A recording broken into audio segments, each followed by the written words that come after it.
সুপ্রিয় দর্শক, আপনারা দেখছেন এসপিএন বাংলা টিভি। দেখুন ও সাবস্ক্রাইব করুন এসপিএন বাংলা টিভি, দেশ ও মানুষের কথা বলে।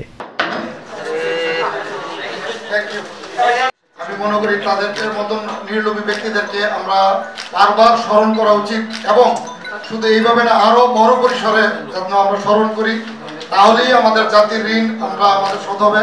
তিনি আমাদের দেশের যে ভাবে বিজ্ঞানিক ভাবে যেভাবে অগ্রগামী করে দিয়ে গিয়েছেন তা অত্যন্ত প্রশংসা পাওয়ার যোগ্য। তাই আমি তার আজকের এই 15তম মৃত্যুবার্ষিকীতে তার রুহের আত্মার মাগফিরাত কামনা করছি এবং আমাদের মাননীয় প্রধানমন্ত্রী জননেত্রী শেখ হাসিনা দিনরাত পরিশ্রম করে এই দেশকে এগিয়ে নেওয়ার চেষ্টা করছেন। আসুন আমরা যার যার অবস্থান থেকে এই দেশকে এগিয়ে নেওয়ার জন্য আমরাও নিরলসভাবে কাজ করেছে। ধন্যবাদ সবাইকে। জয় বাংলা, জয় বঙ্গবন্ধু। আমাদের এই যে ওয়াজেদ মিয়া যার জন্য আজকে অনুষ্ঠান, তিনি অত্যন্ত নির্লোভ একজন ব্যক্তি ছিলেন। তিনি আমাদের প্রধানমন্ত্রী স্বামী হওয়া সত্ত্বেও বাংলাদেশ সরকারের কোনো মন্ত্রণালয়ে কোনোদিন হস্তক্ষেপ করেন নাই এবং নিজে